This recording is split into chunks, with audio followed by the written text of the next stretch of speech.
નમસ્કાર મિત્રો, ગુજરાત પોકેટ ચેનલમાં તમારું સ્વાગત છે। દેશ દુનિયા અને ગુજરાતના તાજા મોટા અને સૌથી મહત્વના સમાચાર જાણીએ તે પહેલા ચેનલમાં નવા હોય તો ચેનલને જરૂરથી સબસ્ક્રાઇબ કરી લેજો, જેથી તમને આવા સમાચારની અપડેટ મળતી રહે। બિહાર ચૂંટણીમાં 128 વિધાનસભા સીટો પર થઈ ભયાનક ધાંધલી, કોંગ્રેસનો ચૂંટણી પંચ પર ગંભીર આરોપ લગાયો। સુરત મહાનગરપાલિકાનું ખાદ્ય સુરક્ષા અભિયાન, ડેરી અને મસાલા વેપારી ઉપર દરોડા નખાયા તો અખાદ્ય જથ્થો કરાયો જપ્ત। ટીમ ઇન્ડિયાની મુશ્કેલીઓ વધી, શુભમન ગિલ આઈસીયુમાં દાખલ, ગરદનના દુખાવાને કારણે ટેસ્ટમાંથી થયો બહાર। બિહારમાં નીતિશ કુમાર જ હશે એનડીએના મુખ્યમંત્રી, જેડીયુના પોસ્ટરે ફરી વધાર્યું સસ્પેન્સ। બિહાર વિધાનસભાની ચૂંટણીમાં કોંગ્રેસની બહુ જ ખરાબ રીતે હાર થઈ, વોટ ચોરીનું કેમ્પેન સદંતર નિષ્ફળ ગયું।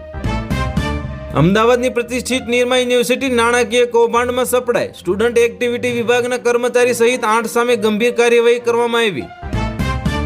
અમરેલી તાલુકાના ગ્રામ્ય વિસ્તારોમાં અંદાજે ₹80 કરોડના વિકાસ કામો થયા। અમરેલી તાલુકા અંતર્ગત આવતા વિવિધ ગ્રામ્ય વિસ્તારોમાં વિકાસ કામોની હારમાળા સર્જાય।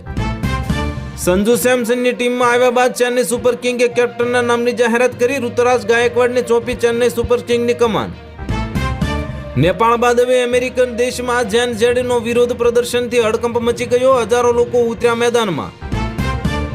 રાજામૌલી બાહુબલીએ પણ ટક્કર મારે તેવી ફિલ્મ લઈ આવ્યા, વારાણસીનું ટીલર જોઈને જ લોકોની રામાયણની યાદ આવી। બ્રાઝિલની રાજનીતિમાં ઉથલપાથલના મોટા એંધાણ, પૂર્વ મંત્રી સિલ્વિયો અલ્મેદા પર લાગ્યો યૌન શોષણનો આરોપ। લાલો કૃષ્ણ સદા સહાયતેએ બોક્સ ઓફિસ પર ધૂમ મચાવી, દેશમાં ₹50 કરોડની કમાણી કરનારી બીજી ગુજરાતી ફિલ્મ બની। મોરબીમાં પાટીદાર યુવા સેવા સંઘ દ્વારા આજે પાટીદાર સ્નેહ મિલનનું આયોજન થયું। મોરબીમાં પાટીદારોએ સમાજને નવી દિશામાં લઈ જવાની કરી અપીલ। પ્રધાનમંત્રી કિસાનના 21મા હપ્તાની તારીખ જાહેર, 19 નવેમ્બરના દિવસે ₹2000 ખાતામાં જમા થશે, પ્રધાનમંત્રી મોદી કરશે મોટી જાહેરાત।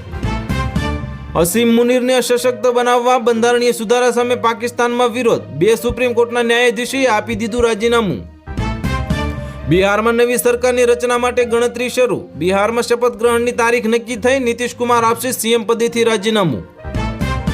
નર્મદામાં ડેડિયાપાડા ખાતે પ્રધાનમંત્રી મોદીના હસ્તે ₹97,000 કરોડથી વધુના વિકાસ કાર્યોનું લોકાર્પણ ખાતમુહૂર્ત થયું। મહારાષ્ટ્રમાં મોટો ખેલ થવાનો અણસાર દેખાય છે, ભાજપના ઉમેદવારને હરાવવા માટે શરદ પવારે એકનાથ શિંદે સાથે ગઠબંધન કર્યું। રાજ્યમાં અનુસૂચિત 5નો અમલ નહીં થાય તો નેપાળવાળી થશે, ધારાસભ્ય આમ આદમી પાર્ટીના ધારાસભ્ય ચૈતર વસાવાની મોટી ચેતવણી આપવામાં આવી। અલ્પેશ ઠાકોરને નાયબ મુખ્યમંત્રી ન બનાવાતા દુઃખ થયું, ઋષિ ભારતી બાપુના નિવેદનથી રાજકીય ગરમાવાયો। બિહાર વિધાનસભાની ચૂંટણીના પરિણામ બાદ કેન્દ્ર સરકારે સત્તાવાર રીતે હપ્તાની 19 નવેમ્બર તારીખ કરી જાહેર। વડોદરા મહાનગરપાલિકાના ₹3.81 કરોડના ફાયર સામાનના કૌભાંડનો મોટો પર્દાફાશ થયો, 4 અધિકારીની કરાય સસ્પેન્ડ। પાકિસ્તાનની ઉડી જશે ઊંઘ, ભારતીય વાયુસેનાએ ફ્રાન્સ સાથે મળીને સુખોઈ વિમાન તૈનાત કર્યું। રાજસ્થાનમાં ગમખ્વાર અકસ્માતો સર્જાય, રામદેવરા જતા 5 ગુજરાતી શ્રદ્ધાળુઓના થયા કરુણ મોત, 10થી વધુ લોકો થયા ઈજાગ્રસ્ત। ગુજરાતીઓ ઠંડીમાં ઠૂઠવાશે, 18-19 નવેમ્બરથી પડશે હાડ થીજવતી ઠંડી, અંબાલાલ પટેલે કરી કડકડતી ઠંડીની આગાહી। જામનગર શહેરના નાગરિકોની વર્ષો જૂની રાહનો આખરે અંત આવ્યો, સૌરાષ્ટ્રનો સૌથી લાંબો ઓવરબ્રિજ તૈયાર થયો તો 20 નવેમ્બરે લોકાર્પણ બાદ ખુલ્લો મુકાશે। ઓક્ટોબર 2025ના કમોસમી વરસાદને કારણે પાક નુકસાનીથી થયેલ અસરગ્રસ્ત ખેડૂતોએ સહાય પેકેજમાં અરજી કરવા જોગ। ધર્મેન્દ્ર બાદ બોલિવૂડના દિગ્ગજ અભિનેતા પ્રેમ ચોપરાને 7 દિવસ બાદ હોસ્પિટલમાં રજા આપવામાં આવી। બીએલઓ તરીકે નંબર જાહેર થવાથી મહિલા શિક્ષકોની પરેશાની વધી, બીજી તરફ શિક્ષકોની ગેરહાજરીથી શાળાઓમાં શિક્ષણ કાર્ય ખોરંભે ચડ્યું। અમદાવાદ રેલ કર્મચારીઓનું ઉગ્ર પ્રદર્શન, લોકો પાયલટની પડતર માંગણીઓને લઈને અમદાવાદ વેસ્ટર્ન રેલવે એમ્પ્લોઈઝ યુનિયનનો વિરોધ તેજ। રાજકોટના ધોરાજીમાં 5 પીર વિસ્તારમાં 2 કિલોમીટરનો એરિયા કોલેરાગ્રસ્ત જાહેર, આરોગ્ય તંત્ર દોડતું થયું। ડોનાલ્ડ ટ્રમ્પ ટેરિફ રદ નહીં કરે તો ક્રિસમસ સુધીમાં 2 કરોડ ભારતીયો નોકરી ગુમાવશે, નિષ્ણાતોની મોટી ચેતવણી। મારો કોઈ પરિવાર નથી, તેજસ્વીએ મને ઘરેથી કાઢી મૂકી, બહેન રોહિણીનો ભાઈ પર મોટો આરોપ। ફરી મુખ્યમંત્રી પદના શપથ લેવા નીતિશ કુમાર રાજીનામું આપશે, ભાજપ સાથે વાત બની ગઈ। ટ્રમ્પ દ્વારા ઇટાલિયન પાસ્તા પર 107% ટેરિફ ઝીંકવાની ધમકીથી ફૂડ ઇન્ડસ્ટ્રીમાં ચિંતા ફેલાઈ।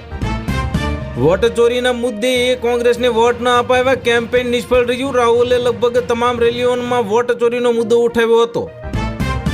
ઉત્તર પ્રદેશના સોનભદ્રમાં પથ્થરની ખનનમાં દરમિયાન મોટી દુર્ઘટના બની. અનેક શ્રમિકો દંટાયાની આશંકા અને 2 લોકોના થયા કરુણ મોત. ચૂંટણીઓમાં સરકારી મશીનરીનો દુરુપયોગ કરે છે ભાજપ, અખિલેશ યાદવનો મોટો આરોપ.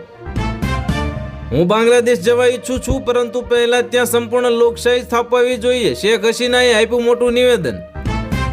મારું નિવેદન પાર્ટી વિરોધ નહીં, દેશ હિતમાં હતું. સસ્પેન્ડ થયેલા પૂર્વ કેન્દ્રીય મંત્રી આર.કે. સિંહનું ભાજપમાંથી રાજીનામું અપાયું. બિહારમાં રાજકીય ઉથલપાથલના એંધાણ. ભાજપ મહારાષ્ટ્ર મધ્યપ્રદેશ ફોર્મ્યુલા લાગુ કરીને નીતિશ કુમારને મુખ્યમંત્રી પદેથી હટાવી શકે છે. એસઆઈઆરની કામગીરીમાં બીએલઓ તરીકે કામ કરતા શિક્ષકોને પડતી મુશ્કેલીઓને લઈને રાજ્યના તમામ જિલ્લામાં કલેક્ટરને આવેદનપત્ર આપવામાં આવ્યા. અમદાવાદની વાસણા પોલીસે મહેશ રબારીની ગુજસી ટોકના ગુના હેઠળ કરી ધરપકડ. મિલકત પચાવી પાડી વ્યાજખોરોની કરતો હતો ધંધો. બિહાર વિધાનસભા એક ચોક્કસ જાતિના વર્ચસ્વથી મુક્ત થઈ રહી છે, ઉચ્ચ જાતિ મજબૂત. બિહાર વિધાનસભા ચૂંટણીમાં પક્ષ પલટો કરનારાઓને પરાજયનો સામનો કરવો પડ્યો. એનડીએમાં ગયેલા પક્ષ પલટોઓ ફાવ્યા, મહાગઠબંધનમાં આવેલા નેતાઓ ડૂબ્યા. ધોની સાથે મુલાકાત બાદ જાડેજા સીએસકેમાંથી આઉટ અને 12 વર્ષનો સંબંધ કેમ તૂટ્યો એ ચોંકાવનારું કારણ આવ્યું સામે. ડેડિયાપાડામાં આમ આદમી પાર્ટીના ધારાસભ્ય ગઢમાં નરેન્દ્ર મોદીએ રોડ શો અને સભા યોજી, અને તો નેત્રંગમાં ચૈત્ર વસાવાએ સભા યોજી. હવે કોઈ બહાનું નહીં ચાલે કે કોઈ દોષરોપણ નહીં ચાલે. પાર્ટી વારંવાર હારી રહી છે, કોંગ્રેસ નેતાઓએ કર્યા આકરા પ્રહાર. એક પણ ખેડૂતની ફરિયાદ આવશે તો જવાબદારી અધિકારી સામે કોઈ પણ ચર્ચા વિના કડક પગલાં લેવામાં આવશે. હર્ષ સંઘવીનો અધિકારીઓ પર આકરો સંદેશ. બંગાળની ખાડી અને અરબી સમુદ્રમાં હલચલ મચી ગઈ. ગુજરાત પર ભારે 2 વાવાઝોડાનો ખતરો મંડરાયો. બિહાર ચૂંટણી બાદ બીજેપીનો મોટો નિર્ણય. પૂર્વ મંત્રી આર.કે. સિંહને પાર્ટીમાંથી સસ્પેન્ડ કરવામાં આવ્યા. પ્રધાનમંત્રી કિસાન યોજનામાં 2000 રૂપિયા જમા કરાવતાની સાથે તમને એક એલર્ટ મળશે. તમારો મોબાઈલ નંબર અપડેટ કરી દેજો. અમદાવાદની 7th ડે સ્કૂલની મુશ્કેલીમાં મોટો વધારો થયો. એપીએમસીમાં એરેસ્ટ વિભાગ શો કોઝ નોટિસ ફટકારી. જાપાની પ્રધાનમંત્રીના નિવેદનથી ચીન ભડક્યું. જાપાન પ્રવાસ ન કરવા ચીનની પોતાના નાગરિકને અપાય સલાહ. આરજેડીની હાર બાદ લાલુ પ્રસાદના ઘરમાં ભંગાણ થયું. રોહિણી આચાર્યએ પરિવારના સાથે જ સંબંધો તોડવાની કરી જાહેરાત. વોટ ચોરી મુદ્દો જ ન હતો તો રાહુલ ગાંધી સમજી ન શક્યા. કોંગ્રેસને એનજીઓમાં ફેરવી દીધી હતી હોવાની મોટી ટીકા. કોલકાતા નાઇટ રાઇડર્સ 24 કરોડના ખેલાડીઓને રિલીઝ કરશે. હવે હરાજી પહેલા કોલકાતા નાઇટ રાઇડરે આશ્ચર્યજનક નિર્ણય લીધો. વાવથરાદમાં નિર્ણય શિક્ષણ સુધારણા માટે વહીવટીતંત્રની ઐતિહાસિક પહેલ. 100 થી વધુ અધિકારીઓને કરશે શાળાઓનું મોનિટરિંગ. વડોદરાના વાઘોડિયામાં ભારતીય જનતા પાર્ટીના એમએલએનો હુંકાર. આગામી ચૂંટણીમાં કોઈ બહુરૂપિયો આવે તો જૂતાનો હાર પહેરાવજો. ધર્મેન્દ્રસિંહ વાઘેલાએ આપ્યું મોટું નિવેદન.